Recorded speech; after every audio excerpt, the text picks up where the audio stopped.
You, John Fitzgerald Kennedy, do solemnly swear. I, John Fitzgerald Kennedy, do solemnly swear.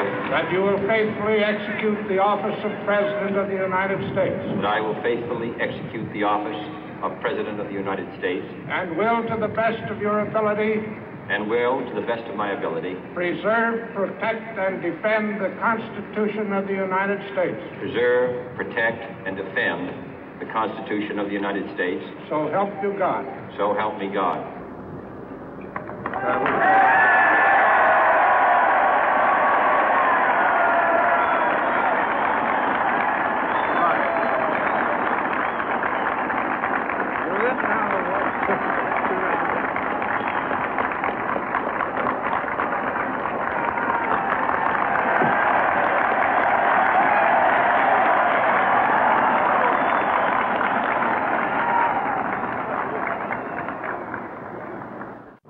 Vice President Johnson, Mr. Speaker, Mr. Chief Justice, President Eisenhower, Vice President Nixon, President Truman, Reverend clergy, fellow citizens.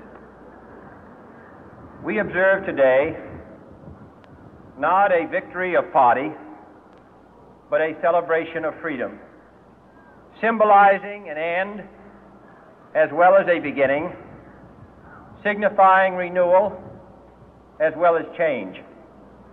For I have sworn before you and Almighty God the same solemn oath our forebears prescribed nearly a century and 3/4 ago. The world is very different now, for man holds in his mortal hands the power to abolish all forms of human poverty and all forms of human life. And yet the same revolutionary beliefs for which our forebears fought are still at issue around the globe.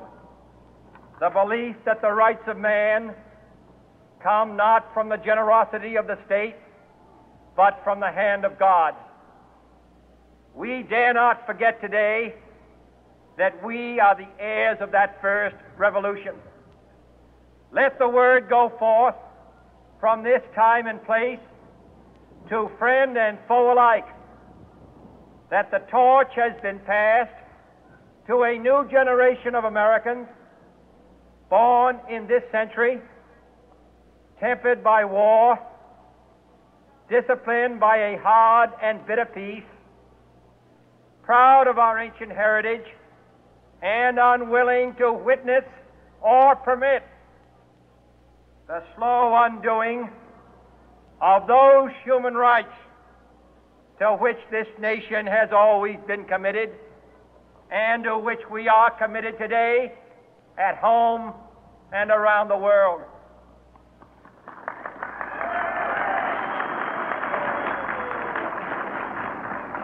Let every nation know, whether it wishes us well or ill, that we shall pay any price, bear any burden, meet any hardship, support any friend, oppose any foe to assure the survival and the success of liberty.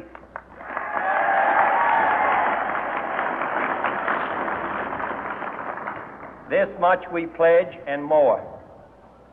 To those old allies whose cultural and spiritual origins we share, we pledge the loyalty of faithful friends.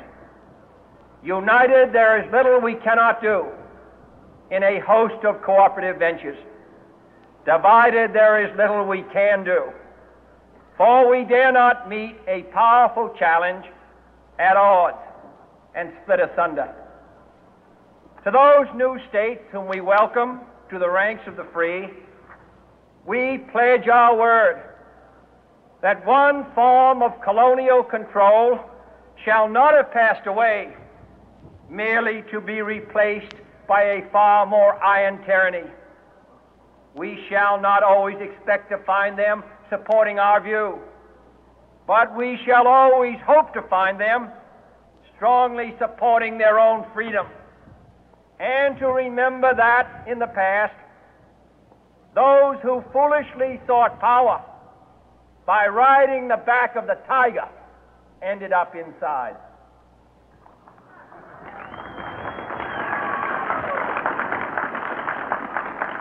To those people in the huts and villages of half the globe struggling to break the bonds of mass misery, we pledge our best efforts to help them help themselves for whatever period is required, not because the communists may be doing it, not because we seek their votes, but because it is right.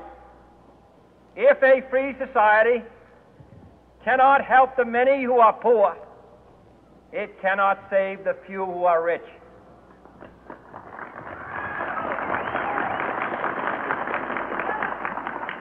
To our sister republics south of our border, we offer a special pledge to convert our good words into good deeds, in a new alliance for progress, to assist free men and free governments in casting off the chains of poverty. But this peaceful revolution of hope cannot become the prey of hostile powers. Let all our neighbors know that we shall join with them to oppose aggression or subversion anywhere in the Americas. And let every other power know that this hemisphere intends to remain the master of its own house.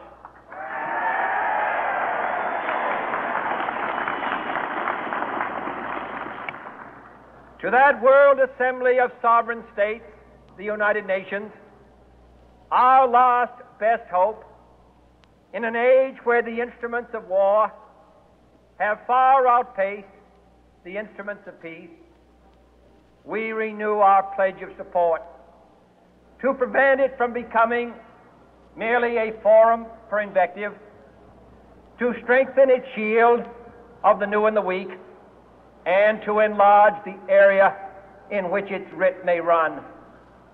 Finally, to those nations who would make themselves our adversary, we offer not a pledge, but a request that both sides begin anew the quest for peace. Before the dark powers of destruction, unleashed by science, engulf all humanity in planned or accidental self-destruction, we dare not tempt them with weakness, for only when our arms are sufficient beyond doubt can we be certain beyond doubt that they will never be employed. But neither can two great and powerful groups of nations take comfort from our present course, both sides overburdened by the cost of modern weapons, both rightly alarmed by the steady spread of the deadly atom, yet both racing to alter that uncertain balance of terror that stays the hand of mankind's final war. So let us begin anew, remembering on both sides that civility is not a sign of weakness, and sincerity is always subject to proof. Let us never negotiate out of fear, but let us never fear to negotiate.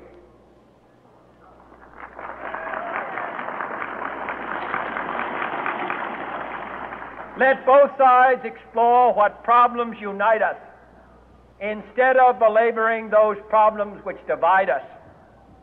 Let both sides, for the first time, formulate serious and precise proposals for the inspection and control of arms, and bring the absolute power to destroy other nations under the absolute control of all nations.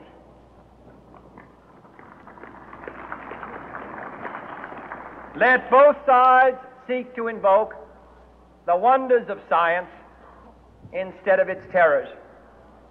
Together, let us explore the stars, conquer the deserts, eradicate disease, tap the ocean depth, and encourage the arts and commerce. Let both sides unite to heed in all corners of the earth the command of Isaiah to undo the heavy burden and let the oppressed go free. And if a beachhead of cooperation may push back the jungle of suspicion, let both sides join in creating a new endeavor, not a new balance of power, but a new world of law, where the strong are just and the weak secure and the peace preserved. All this will not be finished in the first 100 days, nor will it be finished in the first 1,000 days, nor in the life of this administration, nor even perhaps in our lifetime on this planet. But let us begin.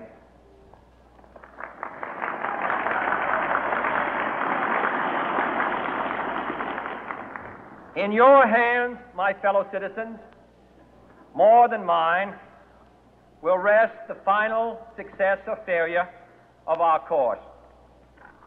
Since this country was founded, each generation of Americans has been summoned to give testimony to its national loyalty.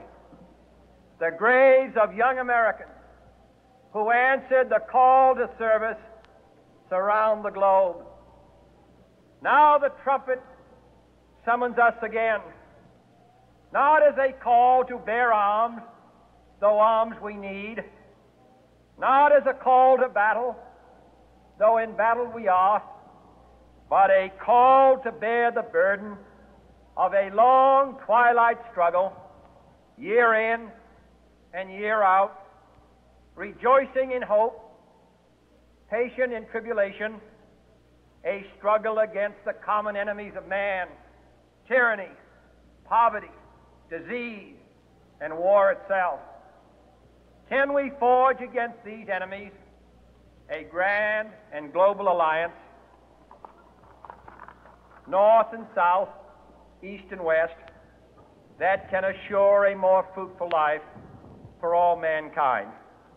Will you join in that historic effort?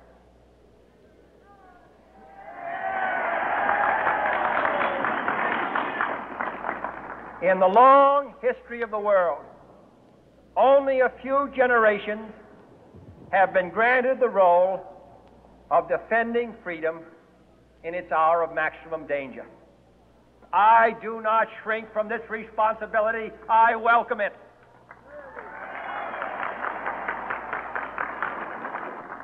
I do not believe that any of us would exchange places with any other people or any other generation.